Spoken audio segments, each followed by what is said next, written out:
Right, hello, welcome to the third part of the behind the scenes series for Wave from the Ocean Crashing into Shore. In this part I'm going to be talking about the VFX in particular. I'll talk a bit about editing as well, but mostly about VFX. So I did all the VFX of the film, and yeah, I'm just going to break down a few of the shots.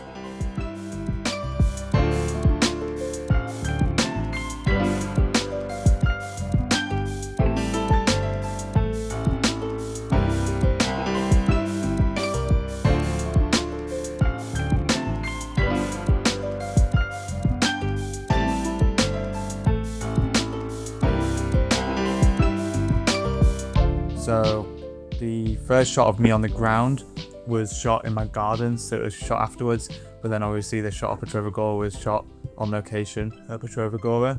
So to begin with, just talking about the hand coming over my face. So that's pretty simple, just a double exposure using the lighten blending mode. Let me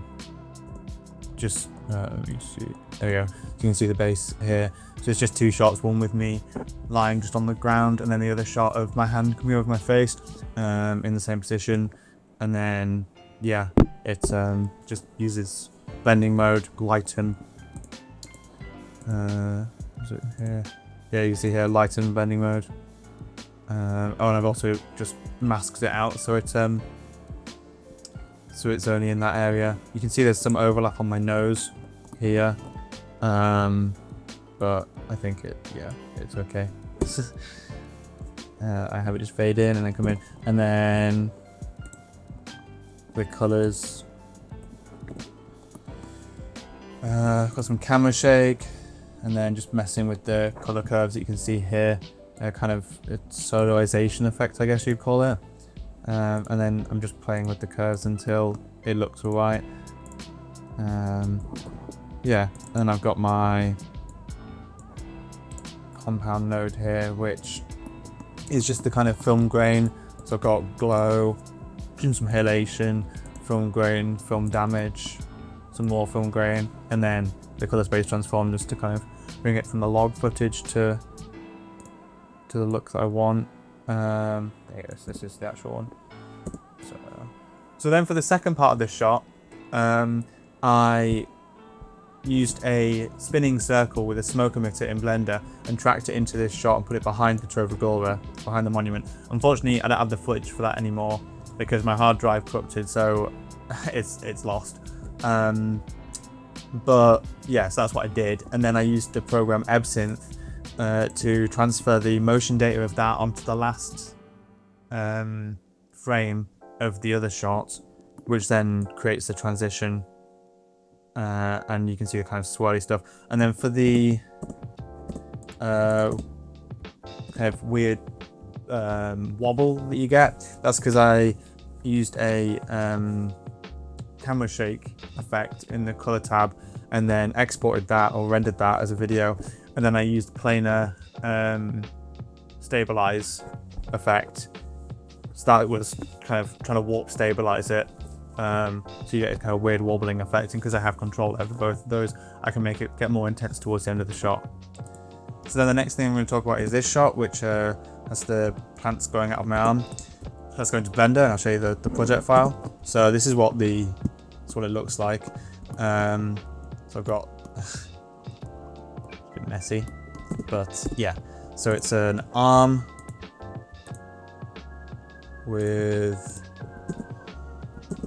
which I tracked onto my arm using some cuts that I had on my arm from when I got stuck on a squeeze slope and I cut my arm a little bit, but it was pretty useful because I used them as tracking markers on my arm. Made an object track for that, and then used this arm model, which is just a base mesh of an arm,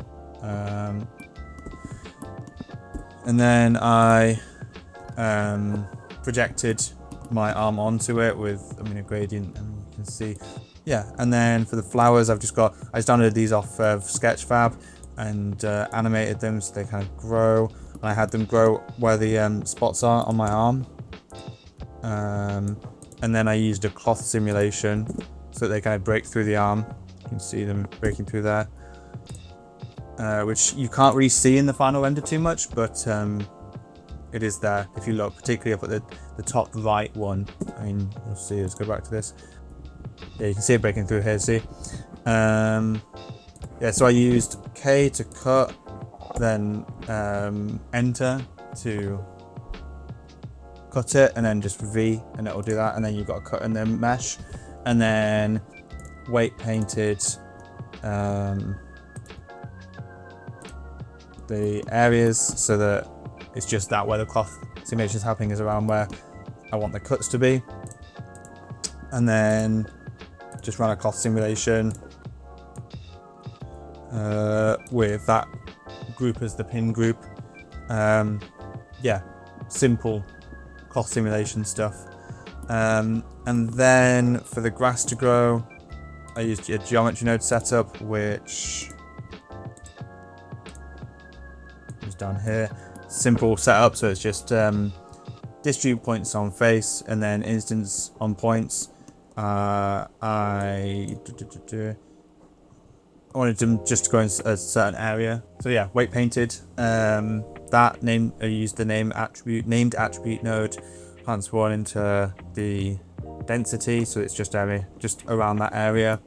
Go use the rotate Euler. Yeah, you rotate Euler node from rotation into there. So then what that means is without it, they kind of point up, whereas, and then, I mean, see if I can see it a bit more clearly. So see how they're all pointing up, and then put that in, and then they point out, so they're all coming out of the arm rather than just facing up. And then yeah, random value for the scale so that they are not all the same size. And then I just animated the random value. You can see that value going up throughout the shot so that they get bigger. So the render from that looks like this, which isn't very realistic looking.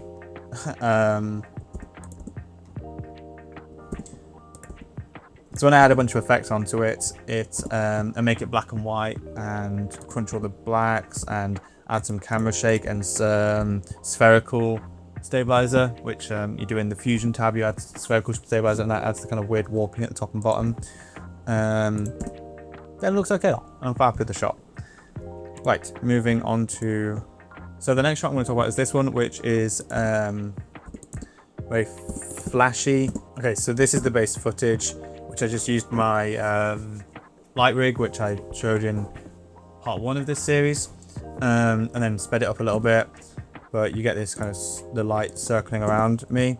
So then all I did was I took my base model of this face and I tracked it on, and then I used Ivy Gen, which is a plugin which comes with Blender to create the ivy which grows. The way I did the growing, as you can see here, is I just have this one appear, so keyframe its visibility, and then every frame I have one that's slightly longer. So to use Ivy Gen, you just select your object, put your cursor where you want it to be, and then add new ivy, or not with leaves, add new ivy, and it just goes new ivy. And then each time that I each new frame, I just kind of made the length a bit longer, and yeah, it gets longer each time. So it's kind of a stop motion-y effect. And then for the lighting, I just went frame by frame and moved, well, not frame by frame, but every few frames. So I attached the light onto a circle, and then just rotated it and made it match each frame. So yeah, and then I think I just used the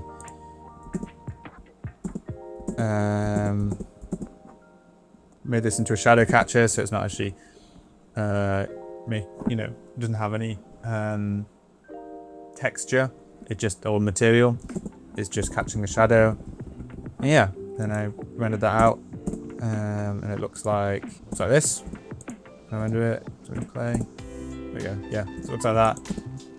Which I did it in color, so I wasn't intending for it to be black and white.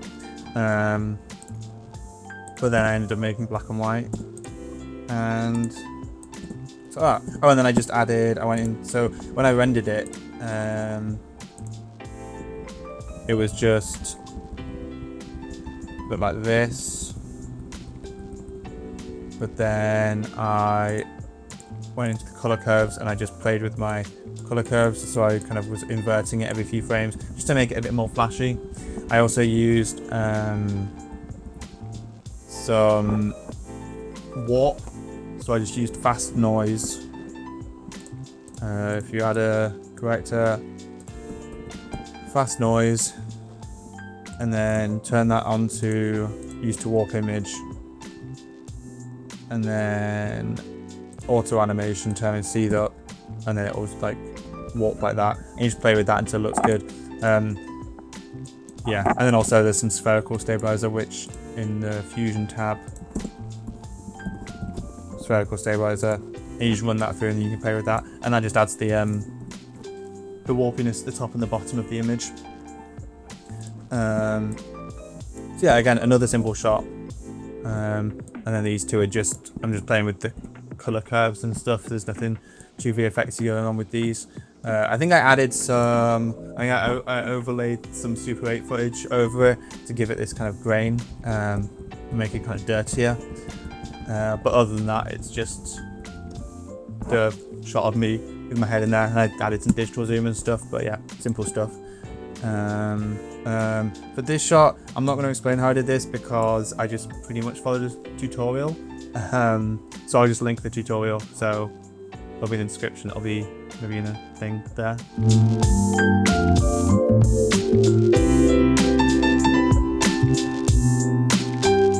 Okay, so here's the project file. Let me just take off the show you in layers. Okay, so I start with my footage of me lying in the grass, and then I just take the texture of my face onto it, and then I used Rigify.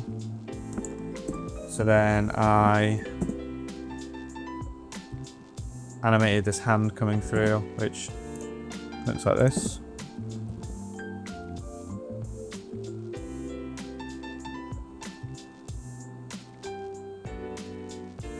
Yeah, the animation isn't great, but it kind of, I knew that it was going to be mostly covered up. You can see it kind of pushing through the eyes. So that's a mixture of using the armature and also using these shape keys, which again come with the mesh, so it's super useful. And then the hand is just the hand from this model. I just, cut out the hand. Yeah, and then I put a light inside the mouth, so that when the mouth opens, the light kind of shines out. Animated it slightly so it kind of comes up. And yeah, there's some noise on it, so I just went into the graph editor, modifiers, add some noise onto the power, so it's not just one light, it kind of flickers. Yeah, and then for the grass growing, I took the texture that was around me, so the actual grass that's there, and I made my own little grass, which I just cut them out. Just used K in the here, just cut them out to make some grass, and then made my grass collection. Went into the geometry nodes, and then it's a similar setup to the other one with the grass growing, but I used the proximity to the fingers to guide where it would grow, which, yeah, there's this setup. So again, I'll link a tutorial on how to do that, I think, because I just followed a tutorial on how to have it grow from the specific areas, and then I just had that range get further away, so it spreads further away, and yeah, that's pretty much it. It just grows. Yeah, Oh, and I added some noise to it so it would move a little bit, which is just a noise texture into the rotation. Give it some movement, and then also on the actual piece of grass, I used displace. You can see how it looks. So yes, this is what it looks like out of when it's been rendered, or even without the backgrounds. This is what would render out, which looks pretty bad. But then put it on the background and you get this. And then this has using the light rays, and then I used just the bright regions, so like this, as an alpha matte to add some lens blur to the background and some warp, so it's kind of warping it. And then so then when that rendered out, you get this.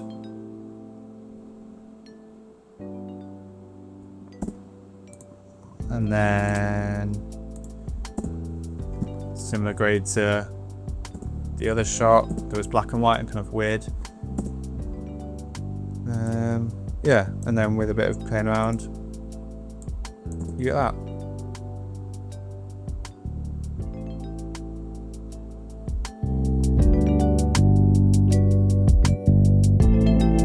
And then this shot is, again, this is a full CG shot.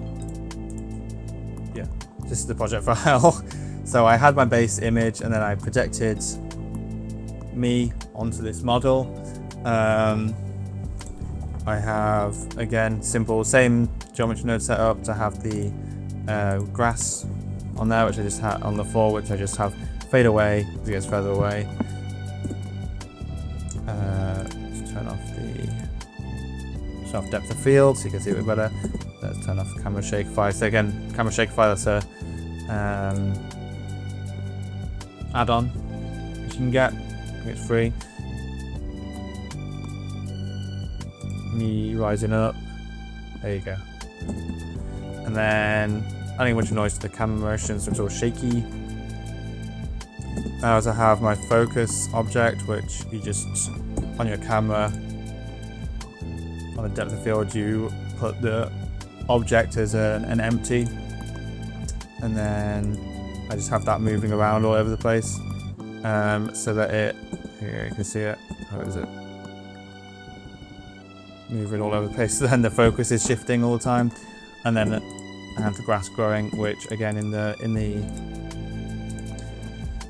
geometry nodes, I just animated the size.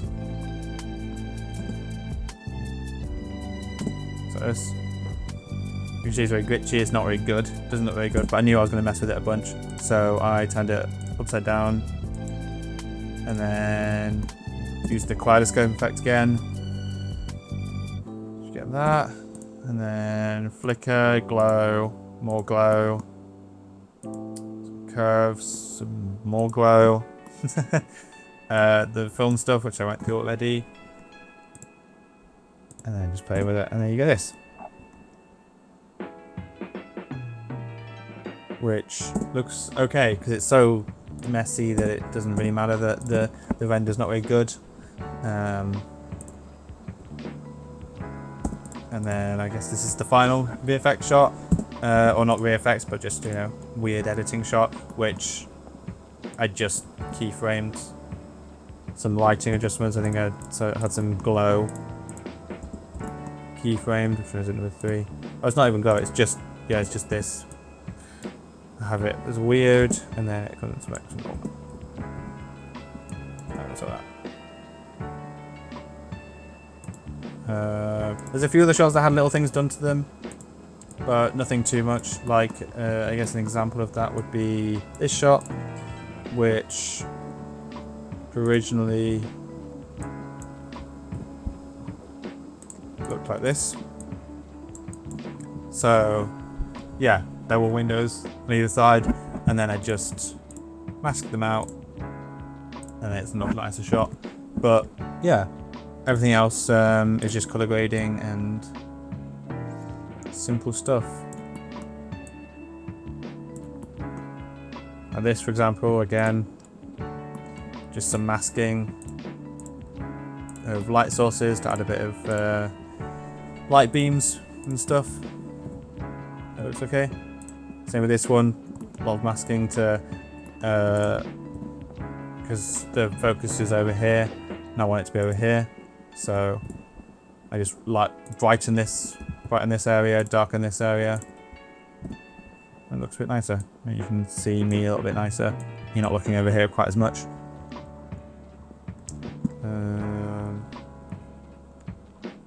I think that's it. So that was behind the scenes of the VFX. I know it was a little bit all over the place and I'm not very good at explaining things, and yeah, but I thought I should make a little video just kind of showing some of the stuff that I did for the film. Hopefully that was a little bit interesting.